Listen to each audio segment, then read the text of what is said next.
Welcome to Retirement, the Great Escape Plan. I'm Jenny Brown, CEO of JBS Financial Strategists and author of Retirement, the Great Escape Plan. This podcast is about rethinking retirement, not just the numbers, but the life you're planning for. In each episode, the JBS team, along with special guests, will explore real conversations, real experiences, and the decisions that help people approach retirement with clarity and confidence. Because thriving should be fun and naps should be epic. Let's get started. Hello and welcome back to Retirement, the Great Escape podcast. I'm Jenny Brown, and today we're tackling a topic that quite frankly keeps me up at night for our clients: the dodgy deals, dud investments and outright scams that are rife in the marketplace right now and have been for a while. Way back, the Nigerian scams were all the rage and things like that. Today, they're a hell of a lot more sophisticated than they ever were. So the links that look really true and real, and the combine my super sort of links and those sort of things, that you can go down a whole rabbit hole, and it really can be quite concerning as to what will happen. So today we really wanted to dive in and unpack some of these dodgy deals and some tips that we help our clients with every day. And I'd love you to welcome Warren and Peter, my business partners and financial planners extraordinaire. So welcome, guys. Thanks, Jen. Yeah, really looking forward to having a chat about a pretty important topic for many of our clients. Yeah. Thanks, Jen. It's definitely something that comes up a lot with clients at the moment, and especially with newer clients. I'm getting lots of questions about our processes and things around this stuff. So I'm really excited to talk this stuff through. Oh, well, that's probably a great place to start, Peter. Why don't you start with, what's, if you can flash back to the last time that you were asked, or just talk about what are our processes and what do we do to help clients to alleviate and try and minimize the amount of scams that are happening, and give them the reassurance that, not everything is bad out there. Yeah, thanks, Jen. It's, as I said before, it's definitely something, especially with our newer clients that we're onboarding, that, unfortunately, as you said, there's lots of sophisticated things out there nowadays. And yeah, it's gone from just that Nigerian prince sending you an email to, something that on the face of it looks like it's a legitimate email from your telco provider, from your whoever it might be. And people are the good thing is people are more aware of it these days. But on the flip side, that also, they're not necessarily protected from it. And I guess the conversations I get and the questions I get a lot from clients is trying to understand what our internal processes are to help deal with those. So the biggest thing is, when you have an advisor, a lot of the time they have oversight on various accounts that they might be managing. And a lot of, I guess, where I get questions and some concerns about is, well, ultimately, how much control do we have, and how much, and it's almost the opposite of how much control are we taking away from them as well. So some clients see it as a bit of you guys are taking full control. I won't have oversight. I won't have any sort of control at all. So the first thing is understanding, we essentially have oversight on their accounts, but so do they. So it's giving that peace of mind that anything that we set up or anything that we manage, they have their own logins direct with the provider. They're not just looking at a screen that we provide them that says they've got X here. They can literally go to the provider and go, yes, that's where my money is. That's who manages it. It's also explained to them, especially with the biggest thing is what I've seen and experienced is where you receive an email out of the blue from a client, that they're traveling somewhere overseas, and they suddenly ask for a sum of money. And long and short, what people may or may not realize is people can get into your emails and almost, and the scary thing with AI and things like that is they can almost mimic you and make an email out to be like it's come from you. So we also explain from clients that the biggest thing that we have is we will not transfer money to you unless we've spoken to you. So if we get an email out of the blue, and especially if it's got new bank details, we don't just transfer the money and hope for the best. We ring you. And we always tell our clients that no matter where you are in the world, if we can't talk to you, if we can't verify that that email came from you and those bank details are the correct bank details, unfortunately, we're going to put a pause on that transfer for you. And that's really what I unpack a lot with clients. It's understanding, one, they've got ultimate control with whatever we're setting up. But two, we've also got internal processes that we don't just transfer money to anywhere. You know, we make sure that we're talking to, we always say we make the recommendations, you make decisions. Anytime before we do anything, we'll get in contact with you to let you know what's happening. If they ever receive a notice of a payment or something that we haven't told them about, well, they need to get in contact with us because we won't do anything unless they know. Yeah, absolutely. What about you, Warren? What are you unpacking with clients at the moment? Yeah, very much similar to Peter, and we had a pretty scary scenario a few years back. We've done a video about it in the past, but it was a client of ours who had a property settlement coming up the next day, and we were finalising the $1 million that was coming out of super to do the that component of it. Obviously, the debt was coming through as well, and we were texting the night before to line it all up, doing all that. We sent confirmation of bank details and asked for confirmation back via text initially after a phone conversation earlier in the day. So text messages backwards and forwards. And then in the morning, I said, oh, let's confirm again in the morning and speak before we make the payment. Interestingly, emails backwards and forwards, correspondence. Our emails were safe, but as Peter said before, just as we do in JBS, two people are on the call whenever we do any sort of a transaction, and we were both doing the transaction, double crossing the numbers, all those sort of things. The email came through suspiciously from the client's email address saying, oh, can we just change the bank details to another bank details?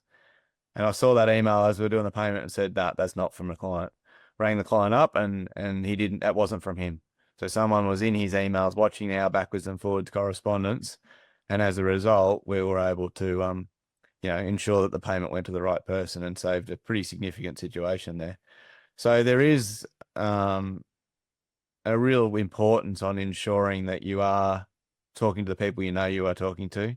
Obviously, AI is becoming more and more where, even scam calls and things like that are really a risk. And so I think the biggest thing for most clients just to be really fully aware of is to just take a breath, because a lot of these things often happen in tense situations or when you're under pressure, when there's, supposedly an emergency or something like that, is to take a breath, sit back and say, does this seem right? And if not, how do I verify it? So, clearly things like getting an email these days can look exactly like it is from the right person. So it's a matter of even, okay, well, it's come from a provider. That's the phone number on the provider. Instead of ringing the phone number that's on the email, do your own due diligence and ring directly from another number. Banks and that are moving so much away from text messages to correspondences, click on a link, those sort of things, because of the amount of scams as a result. Use banks that use authenticator apps or, two-factor identification or those sort of things to give that extra level of protection.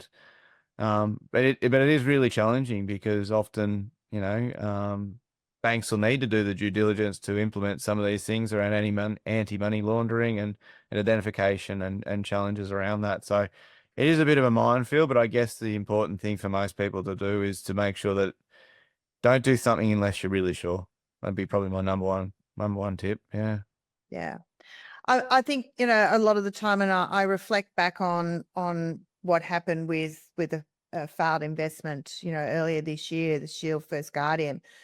And it all started with, marketing companies where they were running these ads that said combine your supers, and you clicked on a link and to combine your super, you started going down this rabbit hole, and one step led to another, and the next minute you get a phone call, and then there's urgency to do something, and then there's a so-called statement of advice that was sent through basically on the spot, and sign here, hurry up, do it now, there's a limited window of opportunity, all of that sort of pressure, just go. A word of warning is always sit back and think. And remember, if it looks too good to be true, It often is. So, that's something that I've always, looked at, and I think it comes back to our portfolios and the style of the portfolios that we put together for clients. As you say, Warren, they're plain vanilla without a twist of lemon. We don't do the weird mezzanine stuff, and we don't invest for clients in investments that, promise the sky. So do you want to touch on that just a little bit?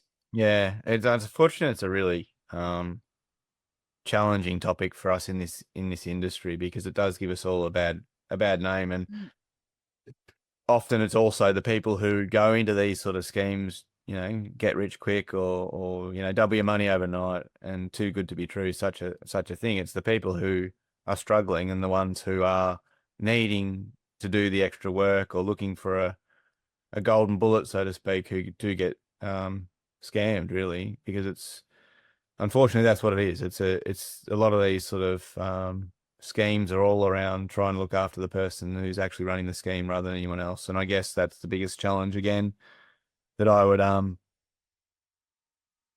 put out to clients or people listening to this thing, is to really question, like, is it really what you're looking for? Because the get rich overnight schemes, you see it on, and that's a part of the social media stuff as well. I mean, with my own kids looking at stuff of the advice and the Instagram and the influencers and, stuff on TikTok, it is scary, some of the advice out there, and people see that and say, well, if they can do it, so can I. And they do unfortunately get sucked in, because, often, particularly with markets and things like that, it's time in the market, and it's discipline, and it's, going down traditional paths of investing is the way that you do make the most money for clients. Unfortunately, it does take time and effort and work, as opposed to the, doubling your stuff overnight, because for every one that goes like that, there's 100 that we've seen that go the other way. So I guess my reminder to everyone out there is to really understand what you're getting yourselves into. Obviously, crypto and things like that are a big talking point at the moment. And yes, while there is some people that make a lot of money out of that, with every transaction, there's a winner and a loser, no matter what it is, essentially. And so make sure you're probably only hearing about the good ones. So, really understand what you're going into, limit the exposure potentially to a single asset or a single investment, and, understand the risks, I guess, is my tip there, I guess. Absolutely. And it is, and I'd add to that, it's invest in what you know and understand. That's an ethos that we've got, is there's no point in investing in something that you don't know and understand, because how do you know whether it's got a track record? Yeah.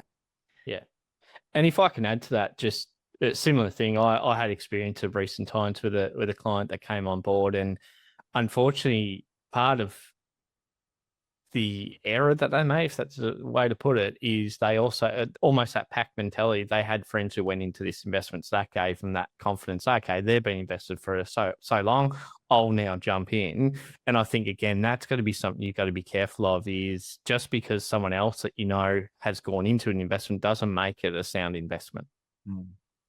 So I think, yes, there's that. As you touched on, Warren, there is that. It's scary what you see on social media of what people are saying. Oh, look at this money that I've made and all that.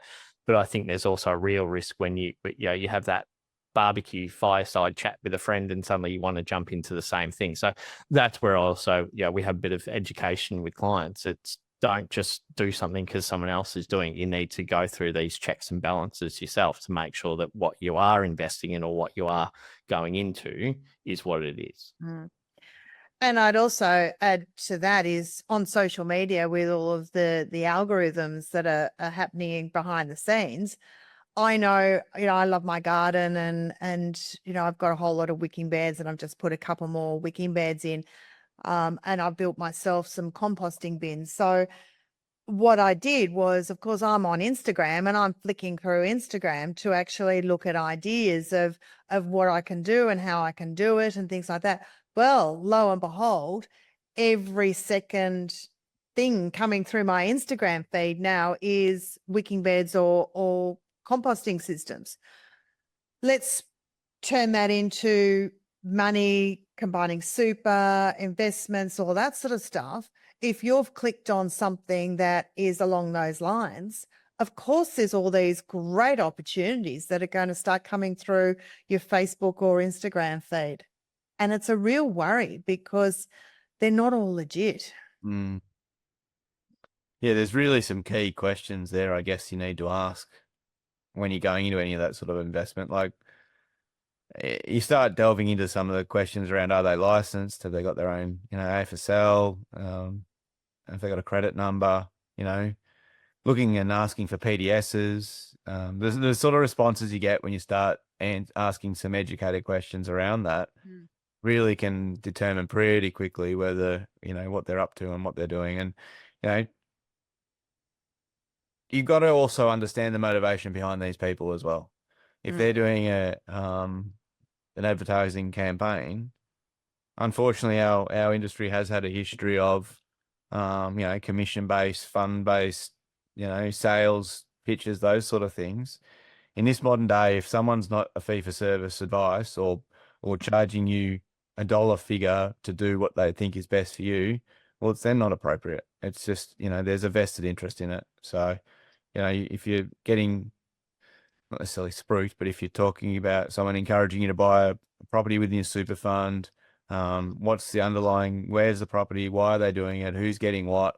They're the sort of questions that you really need to be asking. And one thing I'm really proud about and why I love what we do at JBS is the fact that we're just fully fee for service. So, you're asking for advice, you pay for advice, and you get advice. That's our product. We don't have a particular vested interest, whether it's a self-managed super fund, whether it's a platform, whether it's an industry fund, whether it's a whatever it is. It's about what's appropriate for you in the situation that you're in individually. Absolutely. And go on, sorry. I was just going to add to that, just for people may or may not know, you can actually on the Money Smart website as well search up a financial advisor. So there is a financial advisor register, and we do encourage. I've had clients question me on and making sure I am who I am, and I'm more than happy to send them the Money Smart link. I send them into it. That has all the information about the advisor. If there's any, are they still practicing, who they're with, has there been any, stuff that's gone on in the past, and I'd encourage people to do that when you're searching for advisors and things like that. I'm more than happy for someone to search up who I am, because it is a trust exercise when you're dealing with someone's money. Like, being a financial advisor, people have to be vulnerable with you. A lot of people don't talk about money with their own family, with their friends, so they do have to open up, and I'm happy to share that. And I think as well, if you ever get any hesitation for someone to share that with you, that to me is a red flag. Yeah, absolutely. Yeah. Anything else you'd add on that one, Warren? No, look, I think that's a really good summary. I guess just practical tips again is that if you're getting asked to go into a particular investment, whose name's that investment in? Are you able to get access to a bank account that's being opened up by potentially someone directly with that provider? So, part of the confidence when building with our clients, if we're recommending that they open up a bank account, we may help them and they do the application online and submit it and do all those sort of things, but then they get their own app directly with that product provider. You can always use the JBS portal to have a look at everything when it's all combined and put together. But ultimately, the sort of trigger point for the client for safety is the fact that I've gone directly with the client, with that provider, and I can see directly that that's my account. I believe that that's where it's in my name. It's all those sort of things. And it is legitimate. You can ring call centers and check all those sort of things. And I guess the pleasing but yet frustrating thing is that some banks are now becoming even more and more involved in that process. Like, we're obviously coming doing contributions and those sort of things to clients into superannuation or bank accounts and things like that. There is more and more importance from focus, I guess, from the banks around, okay, well, who told you to do this? Where's the money going? Who, all those sort of things, which can be frustrating, but it also shows how much of this goes wrong and how much of it really needs to be protected. Our clients need to be protected to understand exactly what they're doing. So I guess it's just about trying to take a step back, and if you're not sure, ask a good question. Because, unfortunately, once it's gone, it's actually probably gone. That's the real challenge at the moment. So Really focus on, just taking a step back and slowing down. Nothing's too urgent to miss out. Sometimes not making a decision is actually, is a better decision as well. The right decision, absolutely. Mm. Yeah. Anything else you'd like to leave our listeners with, Peter? No, I think, as Warren said, you've almost got to give everything a bit of a sniff test these days. So if it doesn't seem right, you've got to question it. It's really, we do a lot of educating with our clients, and it's really, I've had several instances where clients have called me and said, I've got an email from XYZ Bank, or I've got a call from so-and-so. It didn't quite seem right. And it's really great that they do stop and pause, as Warren said, and verify it. And that's, as we touched on earlier, that's where you point out and say, okay, well, let's actually research, is the number that you've got on that email, the number that called you, the number for that actual place. And 9 times out of 10, it is legitimate, but it's great that, people do stop and pause. And that's all I can really say is you've really just got to take the time. If you're not sure, reach out to someone that does. Yeah.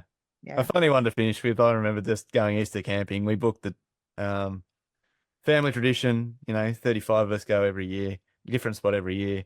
We booked it 12 months in advance. And so everything's booked and it's done. You get the confirming email. And then about a month before we get there, all of a sudden you get this email saying you got your upcoming trip. Register for their online portal, put your credit card details in and do all that. And I said, there's no chance I'm doing any of that. I don't know who you are. I don't know where it's going. So that's where, okay, I don't look at the phone number on the email. I go to the actual Google and look up where we're going. I ring the caravan park and I say, I've got this strange email. I'm not doing that. Old fashioned. Let's do it over the phone and I'll just pay you. So that's the sort of thing that you just need to be thinking about in this modern technology world. People are wanting to automate things and make it more efficient and try to streamline it or get your email address so you're on a marketing list or all those sort of things. Take a step back and just go old school. Give someone a call. That's probably the way I'd finish it off, because ultimately you're less likely to get in trouble that way. I think that's a great place to start. To start, yeah, a great place to finish and to stop. So, thanks, guys. Some really great tips, and we'll pop a whole lot of those links in the show notes. Just so if you are concerned, if you've heard something today and today's conversation's given you something to think about, then please reach out to one of the team. Have a look at the links. There's a lot of great resources on the ASIC Money Smart website. And of course, the Financial Advisors Register is the go-to place to make sure you are talking to a licensed financial advisor. You can see their history. You can see, that they've met all the education requirements and things like that. So, and remember, retirement isn't about having everything figured out. It's about starting the right conversation. And today is really part of that. Unfortunately, we have to have it with clients because it's part of what we do every day in our advice world. As I said, you'll find the helpful resources. And if you'd like support, guidance, or simply someone to talk things through, reach out to one of the JBS team. We'd love to have a chat. Because retirement is more than being just prepared. It's about enjoying the life that you've worked so hard to build. And remembering, thriving should be fun and naps should be epic. Until next time, look after yourself. We'll chat soon.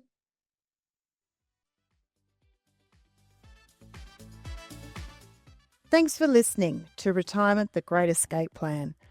If today's conversation raised questions for you, or simply gave you something to think about, that's a great place to be. Retirement isn't about having everything figured out at once. It's about starting the right conversations and taking thoughtful steps over time. You'll find helpful resources and references related to this episode in the show notes. For more tips and insights and practical guidance, we also invite you to visit the JBS Financial website, where you'll find a range of tools and resources to support you at every stage of retirement. You can also follow JBS Financial on Facebook, LinkedIn, Instagram, and YouTube for ongoing conversations, updates, and ideas to help you plan well and live fully. Join us next time as we continue exploring what really means to plan well, live fully, and enjoy retirement on your terms. Because thriving should be fun and naps should be epic.